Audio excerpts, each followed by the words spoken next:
Have you ever felt like you were slowly drifting off the right path so subtly that you didn't even notice it happening? This is Yousef's story, a reflection on how shaytan operates quietly, unnoticeably, and how there's always a way back to Allah. Yousef, a 22-year-old university student, was doing his best to balance part-time work and his studies. He prayed regularly, though not always on time, and he tried to stay connected to his deen. But despite his efforts, there was an emptiness he couldn't shake, a quiet sense of loneliness. That's when Amina entered his life. They were assigned to work together on a class project. She was thoughtful and bright, and she spoke in a way that made Yousef feel genuinely seen and heard, something he hadn't felt in a long time. In the beginning, everything seemed innocent. They stuck to talking about the project, occasionally shared a laugh, and opened up about their dreams and goals. But as time passed, their conversations began to stretch into late nights. Yousef found himself eagerly waiting for her messages. He kept telling himself, "It's just friendship." Gradually, Yousef began prioritizing their chats over his prayers.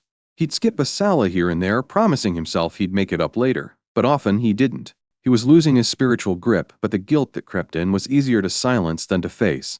One night, while scrolling through his social media feed, a quote caught his attention. "When you love something more than Allah, it becomes a test." That line hit him hard.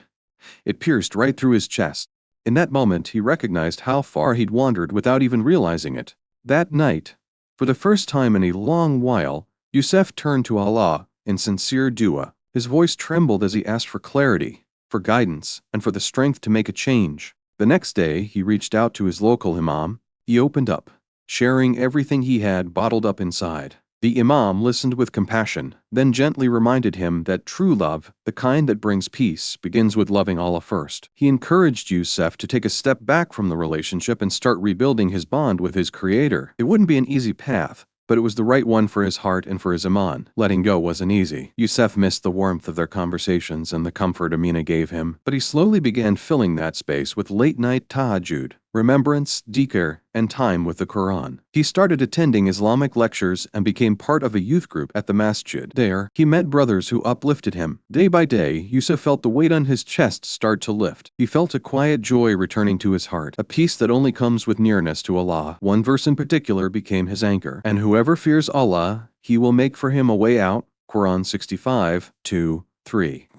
These words gave him hope. He came to realize that the path Allah offers may seem difficult at first, but it always leads to something better. As the months went by, Yousef found true peace in his prayers and a sense of fulfillment in his deen that he had never experienced before. Looking back, he made dua for Amina as well, asking Allah to guide her just as Allah had guided him. Yousef's journey taught him something profound. Real contentment doesn't come from people or temporary connections. It comes from Allah alone.